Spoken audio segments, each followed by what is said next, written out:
Hi guys, अगर आपने NIS का ऑन डिमांड एग्जाम दे रखा था तो आपके लिए कुछ बड़े अपडेट्स हैं, उसके बारे में डिटेल्स में समझने वाले हैं कि आपको उसमें से क्या चीज़ पे बेनिफिट मिल सकता है। और अगर आप एनआईएस का ऑन डिमांड एग्जाम्स दे रखे हो और आपको मार्कशीट नहीं मिला, उसके बारे में भी डिटेल्स में समझने वाला है। ठीक है, तो एनआईएस का ऑन डिमांड एग्जाम जो अभी हो रखा था जुलाई अगस्त सितंबर, उसके रिजल्ट्स वगैरह सबके आउट हो चुके हैं।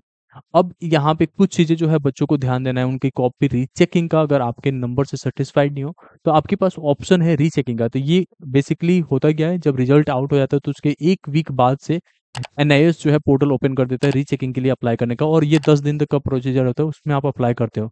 तो अभी ये पोर्टल ओपन है, आप सिंपली जहाँ से रिजल्ट चेक करते हो वहीं पे जाके आपको जो है अप्लाई करना पड़ेगा। तो वहाँ से ही आप अपना एनरोलमेंट नंबर डालोगे, आपका फीस पे करोगे, एंड देन आपका जो है रीचेकिंग और री इवोल्यूशन का ऑप्शन मिलता है, जिसमें आप चाहते हो उसमें आप अप्लाई कर सकते हो। री इवोल्यूशन में होता है क्या है कि आपकी कॉपी वापस से चेक होती है, एक एक क्वेश्चन उस पे मार्क्स मिल रहे हैं या नहीं वो देखा जाता है। बाकी रीचेकिंग में क्या होता है कि मार्क्स के कैलकुलेशन ठीक है कि नहीं वो देखा जाता है। तो आपको डिसाइड करना है कि आपको किस बेसिस पे चेक करवाना है कॉपी अपनी। ठीक है, अब ऑन डिमांड के री रजिस्ट्रेशन भी हो रहा है। अगर आपका SYC आ गया था या SYCT आ गया था, या अगर आपका SYCP आया हुआ है, या आप एब्सेंट हो गए थे, तो आप ऑन डिमांड में वापस से रजिस्ट्रेशन करा के एग्जाम्स दे सकते हो। और आपका एग्जाम जो हो रहा है वो जैन से लेके मार्च के बीच में होगा, ये 2025 में।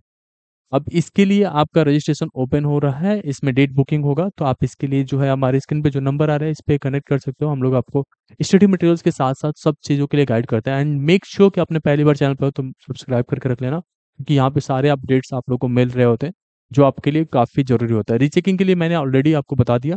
एग्जाम्स में अगर आप एबसेंट थे तो आप वापस से जो है डेट बुक करके एग्जाम दे सकते हो। वापस से स्टार्टिंग से आपको एडमिशन नहीं लेना पड़ता है, बट एग्जाम्स के लिए डेट बुक करना है एंड देन एडमिशन हो जाएगा। तो आप रीच आउट कर सकते हो हमें, हम आपको हेल्प कर देते हैं सब कुछ में। असाइनमेंट्स के अपडेट्स के बारे में बात कर लेते हैं। तो जो स्टूडेंट 2025 के पब्लिक एग्जाम्स में अपेयर होने वाले हैं उनको बस असाइनमेंट देना है। आप ऑन डिमांड में हो तो आपको असाइनमेंट से कुछ लेना देना नहीं होता है। असाइनमेंट्स केवल पब्लिक एग्जाम्स के लिए होता है। ठीक है, और पब्लिक एग्जाम्स में क्या है, ऑन डिमांड स्टूडेंट्स वाले इनरोल कर सकते हैं, ये नहीं कर सकते। अगर आपने पहली बार पब्लिक एग्जाम में थे, फिर ऑन डिमांड एग्जाम दिया था और वापस से पब्लिक एग्जाम देना चाहते हो तो ये पॉसिबल है, अदरवाइज पॉसिबल नहीं है। अगर आपने ऑन डिमांड में ही पहली बार रजिस्टर किया था, आपका रोल नंबर जो है 93 से स्टार्ट होता है, इस केस में आप ऑन डिमांड में ही वापस से एग्जाम दे सकते हो। अब एग्जाम्स के लिए आपको पता है सीट बहुत जल्दी फिल हो जाता है, तो आपको पहले से डेट बुक करके चलना पड़ेगा कब एग्जाम देना है कब नहीं देना है। अगर आपका प्रैक्टिकल में फेल हो गए थे या प्रैक्टिकल में किसी वजह से एब्सेंट आ गया है तो वापस से आपको प्रैक्टिकल के लिए डेट बुक करना पड़ेंगे। इसमें थ्योरी के लिए डेट बुक करना पड़ता है क्योंकि प्रैक्टिकल का अलग से हॉल टिकट नहीं आता है। तो ये चीज़ें आपको पहले से शॉर्ट करके चलना पड़ेगा, पहले से प्लान करके चलना पड़ेगा और अभी से अपनी पढ़ाई स्टार्ट करनी पड़ेगी, जिससे कि आप अच्छा स्कोर कर सको। ठीक है, इन सब चीज़ों में हम लोग आपको गाइड कर रहे थे with study materials, with notes and all.